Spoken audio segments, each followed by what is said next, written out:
Hello friends. आज हम लोग सिंकिंग फंड मेथड का एक क्वेश्चन देखते हैं। हमारा टॉपिक है आज ना सिंकिंग फंड मेथड का एक क्वेश्चन देखते हैं।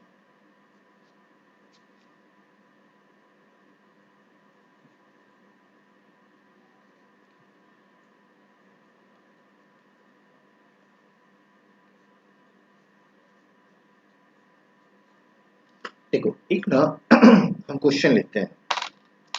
अच्छा, इस क्वेश्चन को आप तभी देखेंगे जब इसका प्रीवियस क्लास का आप कॉन्सेप्ट कवर कर लेंगे, इसके पहले वाले क्लास का। अच्छा चलो, एक ना हम इलस्ट्रेशन खुद से लेते हैं। मान लो किसी एसेट्स की कॉस्ट है 20,000 और उसकी स्क्रैप वैल्यू है, मान लीजिए 2000। अच्छा, रेट ऑफ इंटरेस्ट है मान लो 5% पर एनम, 5% पर एनम। और टेबल वैल्यू गिवन है, मान लीजिए टेबल वैल्यू गिवन है, मान लीजिए क्वेश्चन में 0.317208। तो मैं अगर आपको बोलूं कि प्रिपेयर करो, आप इसमें बनाओ मशीनरी अकाउंट।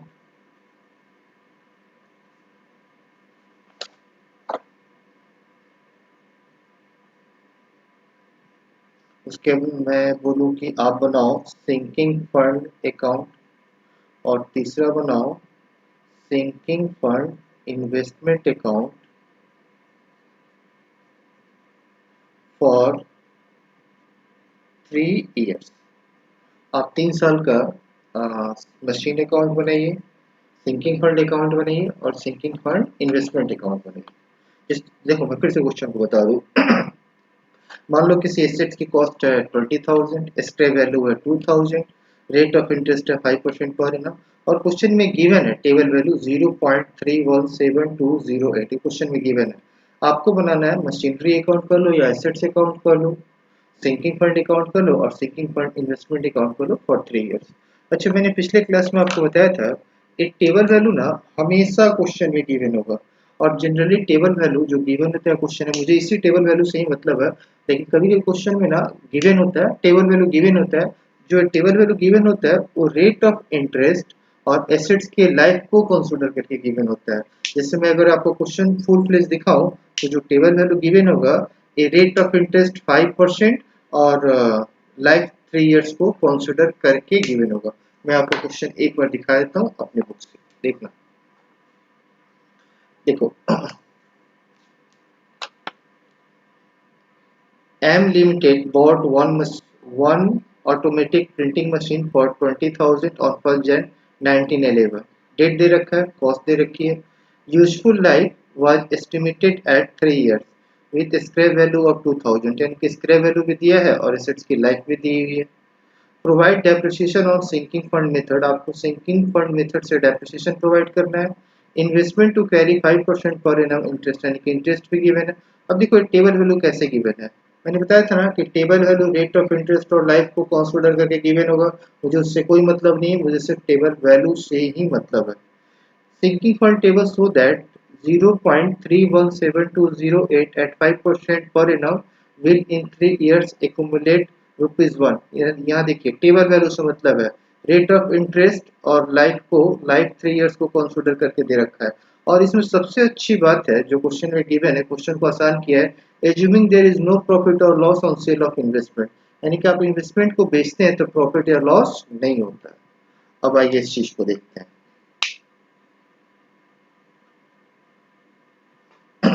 पहले तो हमें डेप्रिसिएशन कैलकुलेट करना होगा, तो ध्यान देना। पहले डेप्ट सॉल्यूशन की बात करें तो पहले ना हमें डेप्रिसिएशन कैलकुलेट करना होगा, और मैंने डेप्रिसिएशन कल के क्लास में बताया था cost minus scrap into table value. यहाँ कॉस्ट कितनी है 20,000, स्क्रैप है 2,000, cost minus scrap into table value, यानी कि मैं डायरेक्टली अगर अमाउंट लिखूं तो 20,000 माइनस 2,000 इंटू टेबल वैल्यू 0.317208। अगर मैं इसको सिंप्लीफाई करूं तो देखो क्या अमाउंट बनता है। अगर मैं इसको सिंप्लीफाई करूं तो 18,000 इंटू 0.317208, ये हमारा अमाउंट अप्रोक्स बनता है। अप्रोक्स हमारा अमाउंट बनता है 5710। तो मैं कह लूँ कि डेप्रिसिएशन होगा हमारा 5710। तो देखो एसेट्स की लाइफ, मेरी बात को ध्यान से सुनते जाना, एसेट्स की लाइफ 3 साल है।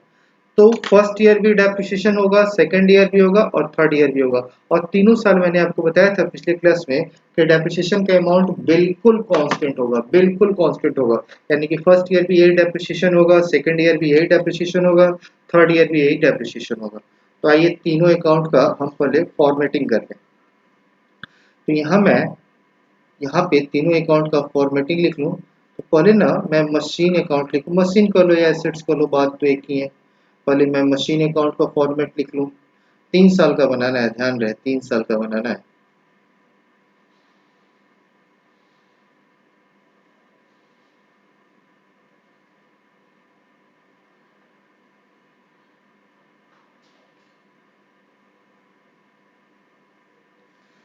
उसके बाद मैं सिंकिंग फंड अकाउंट लिख लूँ। तो देखो सिंकिंग फंड अकाउंट,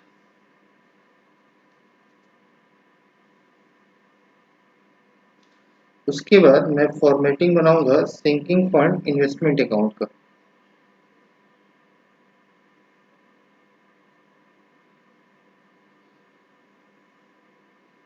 उसके बाद मैं बनाता हूँ format sinking fund investment account का 3 साल का।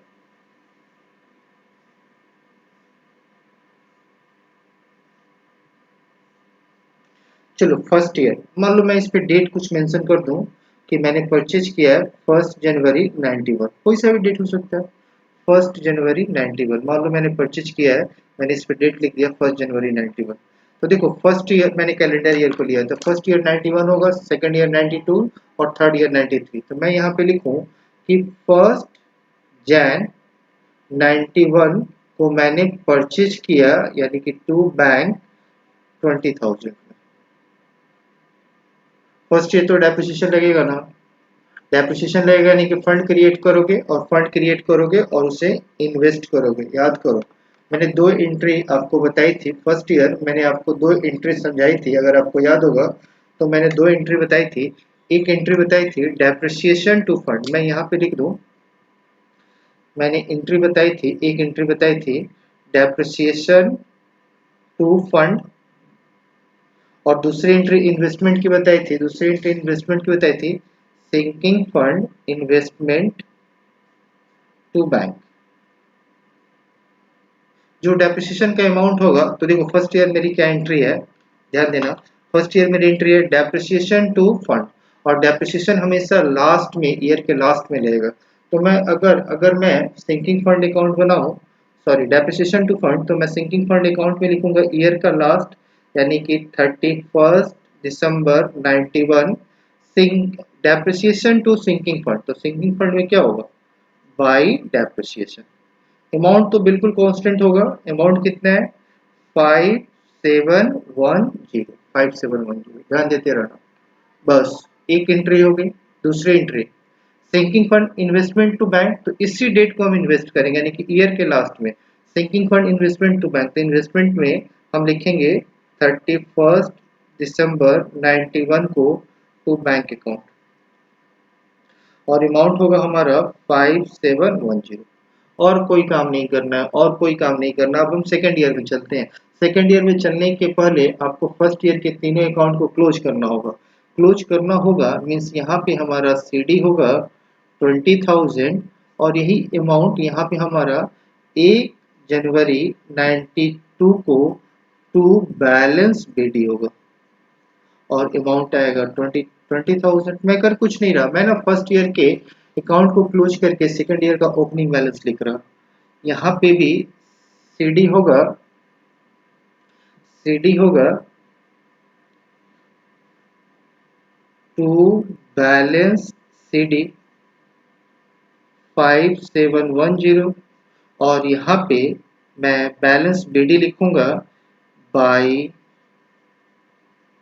Balance BD 5710। Okay, balance BD 5710। अब आगे देखना, इसको भी क्लोज कर दूं। यहाँ पे मैं CD लिख दूं 5710 और ये मेरा BD होगा 5710।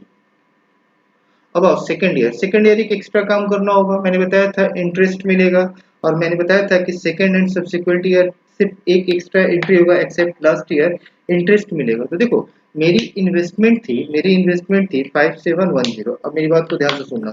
फर्स्ट ईयर पहले तो इंटरेस्ट की बात कर लें, तो इंटरेस्ट ना, सेकेंड ईयर इंटरेस्ट की बात कर लें तो देखो इंटरेस्ट ना एक साल का मिलेगा। जैसे फर्स्ट ईयर के लास्ट में मैंने इन्वेस्टमेंट किया, तो सेकेंड ईयर के लास्ट में जाके मुझे पूरे साल का इंटरेस्ट मिलेगा। आई रिपीट, फर्स्ट ईयर के लास्ट में मैंने इन्वेस्ट किया, तो मुझे सेकेंड ईयर के लास्ट में जाके पूरे साल का इंटरेस्ट मिलेगा। तो मैंने इन्वेस्टमेंट किया है 5710, मैंने इन्वेस्टमेंट किया है 5710, तो मुझे 5710 का ही इंटरेस्ट मिलेगा। और इंटरेस्ट का रेट क्वेश्चन में दे रखा है, 5% पर एनम। तो देखो 5710 का 5% मेरा अमाउंट बनता है 285। मेरा अमाउंट बनता है 285। अब देखो सेकेंड ईयर क्या होगा। एक तो इंटरेस्ट मिलेगा, डेप्रिसिएशन की एंट्री होगी, और दोनों मिला के हम फंड जनरेट करेंगे। तो यहाँ पे ईयर के लास्ट में मैं लिखूंगा डेप्रिसिएशन की एंट्री, तो यही होगी डेप्रिसिएशन टू फंड। तो मैं फंड में क्या लिखूंगा, बाय डेप्रिसिएशन। और अमाउंट डेप्रिसिएशन का तो बिल्कुल फिक्स होगा 5710 बाय डेप्रिसिएशन।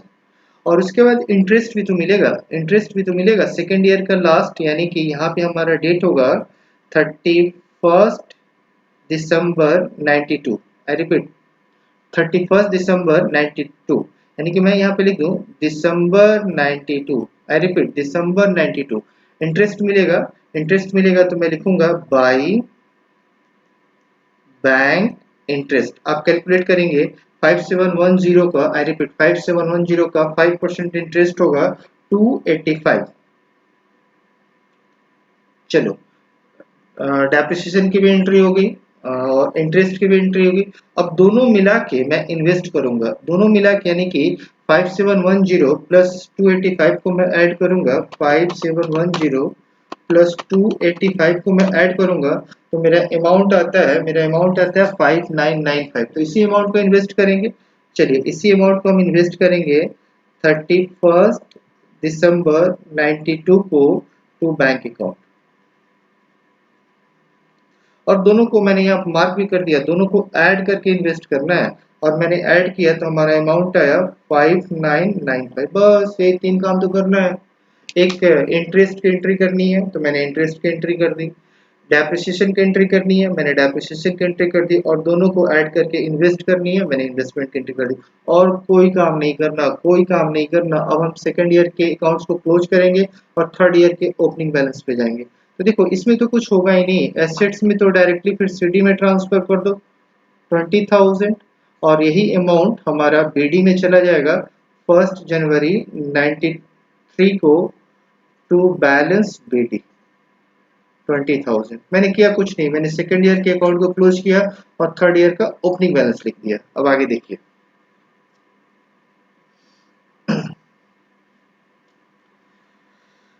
अब ना इसको क्लोज करो, इसको टोटल ऐड करोगे तो हमारा अमाउंट आएगा। आप ऐड करोगे तो अमाउंट आएगा हमारा सीडी में टू बैलेंस सीडी। आप ऐड करके देखना, इस तीनों को ऐड करके देखना, तो अमाउंट आएगा 11705। चलो, सेकेंड ईयर को के सिंकिंग फंड अकाउंट को क्लोज किया। अब ना इसको मैं थर्ड ईयर का ओपनिंग बैलेंस लिख दूं, बाई बैलेंस बीडी 11705। चलिए, मैंने सिंकिंग फंड अकाउंट को भी क्लोज कर दिया।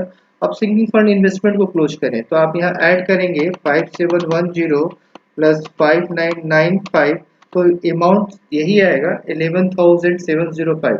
तो मैं लिख दूँ सीडी में 11,705 और थर्ड ईयर का मैं ओपनिंग बैलेंस लिख दूं, यानी कि 1 जन 93 को मैं लिख दूं टू बैलेंस BD 11,705। अब लास्ट ईयर को ध्यान से देखना, लास्ट ईयर में क्या हो रहा है, हम एसेट्स को सेल कर रहे हैं एज ए स्क्रैप 2000 में, एसेट्स को सेल कर रहे हैं एज अ स्क्रैप 2000 में। तो पहला काम करो, पहला डेप्रिसिएशन इंटरेस्ट दो काम कर लो, फिर एसेट्स को सेल करेंगे। तो डेप्रिसिएशन और इंटरेस्ट होगा, तो अब देखना, अब मेरी इन्वेस्टमेंट है 11705, आई रिपीट मेरी इन्वेस्टमेंट है 11705, इसी पे इंटरेस्ट मिलेगा, इसी पे इंटरेस्ट मिलेगा, और डेप्रिसिएशन तो बिल्कुल कांस्टेंट होगा, डेप्रिसिएशन बिल्कुल कांस्टेंट होगा। तो मैं यहाँ पे लिख दूं डेप्रिसिएशन, डेप्रिसिएशन बिल्कुल कांस्टेंट होगा, यानी कि 5710, डेप्रिसिएशन 5710, 5710। अब ना इंटरेस्ट देखो, इंटरेस्ट अब 11705 पे एक साल का मिलेगा। तो मैं अगर कैलकुलेट करूं 11705 का 5% 1 ईयर का, तो मेरा आता है 585। तो यहाँ पे इंटरेस्ट होगा, बैंक बैंक इंटरेस्ट होगा, बैंक इंटरेस्ट होगा 585, 585। बस यही करना है, दो काम हो गया, इंटरेस्ट भी हो गया, डेप्रिसिएशन भी हो गया। अब एसेट्स को बेचा है, क्वेश्चन में मैंने आपको दिखाया था कि मैंने एसेट्स को बेचा है, तो there is no profit no loss, I repeat assets को बेचा है, there is no profit no loss. तो यहाँ पे देखो, तो सॉरी इन्वेस्टमेंट को बेचा है तो नो प्रॉफिट नो लॉस, मेरी इन्वेस्टमेंट है 11,705, इसका मतलब है कि मैंने 11,705 के इन्वेस्टमेंट को इसी प्राइस पे बेचा, मैंने 11,705 के इन्वेस्टमेंट को इसी प्राइस में बेचा, तभी तो हमारा नो प्रॉफिट नो लॉस हुआ। अगर मैं 11,700 बेचता तो मैं कहता कि मुझे लॉस हो गया, अगर मैं 11,710 में बेचता तो मैं कहता मुझे प्रॉफिट हो गया। तो क्वेश्चन में दे रखा है, इसलिए मैंने कहा भी था क्वेश्चन और आसान है, यानी कि नो प्रॉफिट नो लॉस का मतलब है कि जितने की इन्वेस्टमेंट है उतने में मैंने सेल किया, यानी कि 11,705 की इन्वेस्टमेंट है, तो मैंने बेचा भी इसी अमाउंट पे। तो मैं यहाँ लिखूंगा बाई बैंक अकाउंट 11,705, इससे मेरा ना इन्वेस्टमेंट अकाउंट क्लोज हो गया, इससे मेरा इन्वेस्टमेंट अकाउंट क्लोज हो गया।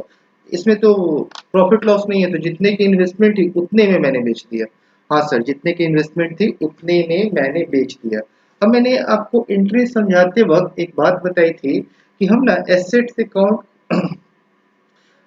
मैंने आपको एक एंट्री बताई थी लास्ट ईयर में, अगर आपको याद होगा, कि हम एसेट्स अकाउंट को क्लोज करते हैं, एक एंट्री बताई थी, जैसे यहाँ पे देखो, सिंक बेसिकली यहाँ पे देखिए, यहाँ पे आप टोटल कीजिएगा, यहाँ पे आप टोटल कीजिएगा तो आपका अमाउंट आएगा, यहाँ पे आप टोटल कीजिएगा तो आपका अमाउंट आएगा, मैं करके देख लेता हूँ, 11,075 प्लस 5710 प्लस 585, यानी कि हमारा अमाउंट आता है 18,000, हमारा अमाउंट आता है टोटल 18,000। अब इस सिंकिंग फंड के अमाउंट को हम एसेट्स अकाउंट में ट्रांसफर करते हैं, हम इस सिंकिंग फंड के अकाउंट को एसेट्स अकाउंट में ट्रांसफर करते हैं, यानी कि सिंकिंग फंड को क्लोज करके हम इसे ट्रांसफर करते हैं एसेट्स अकाउंट में। तो यहाँ देखिए एसेट्स अकाउंट में हम ट्रांसफर करेंगे, तो यहाँ लिखेंगे टू एसेट्स अकाउंट, यही मैंने लिखवाया था आपको पिछले क्लास में कि हम क्लोज करते हैं एसेट्स अकाउंट को। तो यहाँ पे अमाउंट होगा 18,000, यहाँ पे अमाउंट होगा 18,000 और यहाँ पे भी टोटल होगा 18,000। तो हमने क्या किया, जो भी हमारा सिंकिंग फंड का अमाउंट आ रहा था, बैलेंस आ रहा था, उसको क्लोज किया एसेट्स अकाउंट में, तो हमारा अमाउंट आया 18,000। अब देखिए यहाँ पे ना sinking fund investment account close हो चुका है, अब ना सिंकिंग फंड अकाउंट भी क्लोज हुआ है। सिंकिंग फंड अकाउंट कैसे क्लोज हुआ, क्योंकि इसके बैलेंस को हमने एसेट्स अकाउंट में ट्रांसफर किया। तो ध्यान देना, एंट्री हमारी बनी ईयर का लास्ट होगा। एंट्री हमारी बनी sinking fund account year to assets account, sinking fund account year to assets account. Assets को लो या मशीनरी को लो, बात देखिए एसेट्स या मशीनरी अकाउंट। तो एंट्री हमारी बनी sinking fund account year to machinery account. तो मशीनरी अकाउंट में हम क्या लिखेंगे, मशीनरी अकाउंट में हम क्या लिखेंगे, बाई सिंकिंग फंड अकाउंट। तो हमारा ईयर का लास्ट होगा 31 दिसंबर 93 by sinking fund account. How much, 18,000 sinking fund account. तो देखो सिंकिंग फंड अकाउंट में मैंने ट्रांसफर कर दिया, सिंकिंग फंड अकाउंट में मैंने ट्रांसफर कर दिया। अब इस एज ए स्क्रैप मैं एसेट्स को 2000 में बेच रहा हूँ, एज ए स्क्रैप मैं एसेट्स को 2000 में बेच रहा हूँ। यहाँ पे मैं लिख दूं बाई बैंक अकाउंट 2000। इससे हमारा मशीनरी अकाउंट भी क्लोज हो गया। तो देखो अगर कॉन्सेप्ट क्लियर हो ना तो क्वेश्चन बड़ी प्यार से बन जाता है। तो इस क्वेश्चन को आप प्रैक्टिस करेंगे। अच्छा मैंने सीए फाउंडेशन के स्टडी मेट में देखा है, उसमें ना थोड़ा सा CA I repeat CA foundation के स्टडी मेट में उसमें ना थोड़ा सा और एडिशनल कॉन्सेप्ट है, उसको सीए फाउंडेशन के स्टडी मेट वाले उस क्वेश्चन को हम अलग से देख लेंगे। चलिए अब इस चैप्टर का एक छोटा सा लास्ट टॉपिक बचता है, उसके बारे में हम लोग बात कर रहे हैं।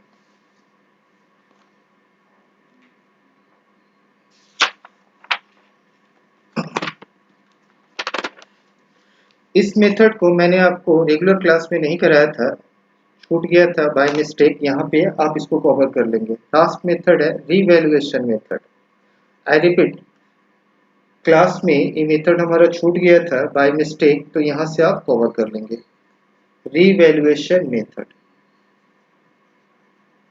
इनमें हमारा डेप्रिसिएशन का एक तरीका होता है जिसका नाम होता है रीवैल्यूएशन। नाम से क्लियर है कि एसेट्स को रीवैल्यू करके कुछ मेथड से अडॉप्ट करते होंगे, इसी कारण इसका नाम पड़ा रीवैल्यूएशन मेथड। तो रीवैल्यूएशन मेथड में पहले मैं एक फॉर्मूला लिख दूं, फिर मैं आपको इस पे क्वेश्चन कराऊंगा। न्यू डेप्रिसिएशन, अभी मैं फॉर्मूला लिख देता हूँ। New depreciation is equal to revalued figure divided by remaining life. आइए इसको ना एक एग्जांपल से हम समझते हैं। मान लो एक हम एग्जांपल से इसको समझते हैं, इसका क्या मतलब है। मैं एक एग्जांपल देता हूं। मान लो किसी एसेट्स की कॉस्ट है 15 लाख और उसकी लाइफ है मान लो 15 साल।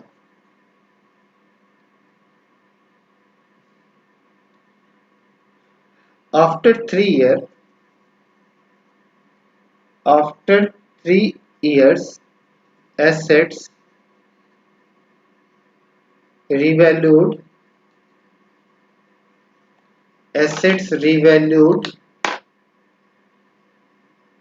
upward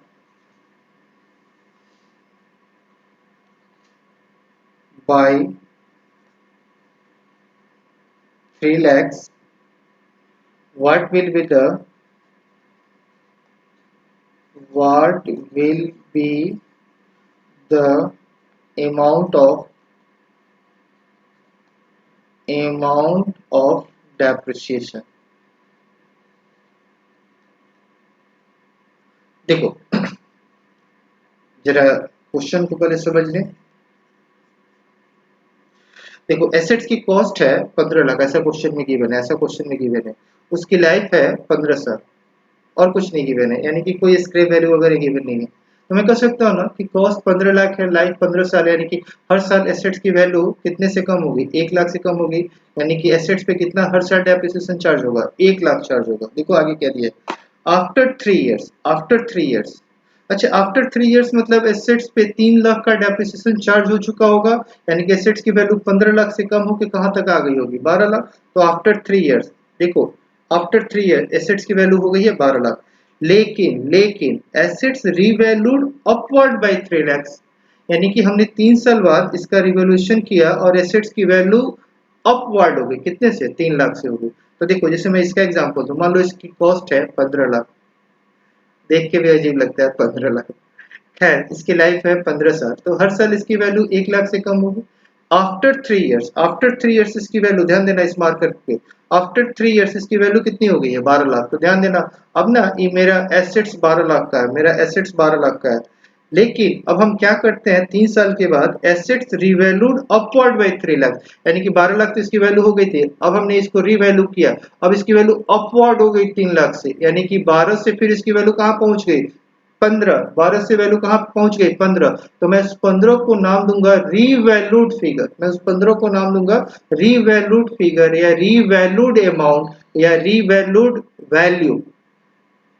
what will be the amount of depreciation, तो यहाँ ध्यान देना, यहाँ ध्यान देना, यहाँ ना अपवर्ड जो इसका वैल्यूएशन हो रहा है, अमाउंट का वैल्यूएशन हो रहा है, यानी कि मैं यहाँ बात कर सकता हूँ कि रीवैल्यूड अमाउंट होगा, या ऐसे कर लो रीवैल्यूड फिगर होगा, हमारा 12 था, 3 लाख अपवर्ड हुआ, तो हमारा रीवैल्यूड कितना हो गया अमाउंट, 15 लाख, और एसेट्स की लाइफ तो 15 साल ही थी, उसमें कोई चेंज नहीं हो रहा है, और 3 साल बाद इसकी लाइफ घट के कितनी आ गई, घट के कितनी आ गई, 12 लाख हो गई, तो मैं कहूंगा, सॉरी 12 साल हो गई, तो मैं कहूंगा कि इसकी रिमेनिंग लाइफ है, रिमेनिंग लाइफ 12 साल। अब डेप्रिसिएशन क्या होगा, सीधी सी बात, 15 लाख डिवाइडेड बाई 12 यानी कि revalued figure divided by remaining life. तो मैं यहाँ डेप्रिसिएशन कर लूँ, न्यू, इसको नाम बेसिकली हम देते हैं new depreciation is equal to revalued figure, I repeat it is revalued figure, not original cost, it is revalue. मान लो अगर 4 लाख से रिवैल्यूड होता तो मैं यहाँ कितना ले लेता, 16 ले लेता। मान लो अगर 6 लाख से रिवैल्यूड होता तो मैं 12 में 6 ऐड करता। तो एक काम करते हैं, जो भी अपवर्ड हो रहा है ना उसको ऐड कर देना, डिवाइडेड बाई 12, यानी कि मैं इसको अगर डिवाइड करूं 15 लाख डिवाइडेड बाई 12, तो हमारा डेप्रिसिएशन का अमाउंट आएगा 1,25,000 पर एनम। देखो ये टॉपिक हमारा कंप्लीट हुआ, मेरे पार्ट से कंप्लीट हुआ। आप इस चैप्टर का अच्छे से प्रैक्टिस करोगे, रिमेनिंग जो भी क्वेश्चन बचा है अपने बुक्स का, उस बुक से रिमेनिंग क्वेश्चन करोगे। अगर कभी कहीं डाउट हो तो आप मुझे बेहिचक फ़ोन कर लेना, मैं यहाँ अपना नंबर डाल देता हूँ 9350702410। इस चैप्टर में इसके बाद कहीं दिक्कत है तो आप मुझे बेहिचक फ़ोन कर सकते हैं, मेरा नंबर है 9350702410। चलिए मिलते हैं हम लोग नेक्स्ट क्लास में, नेक्स्ट क्लास में बातें करेंगे, नेक्स्ट टॉपिक की बात होगी, लेकिन आई रिपीट आप अपने पार्ट से इसको कंप्लीट करेंगे। ओके।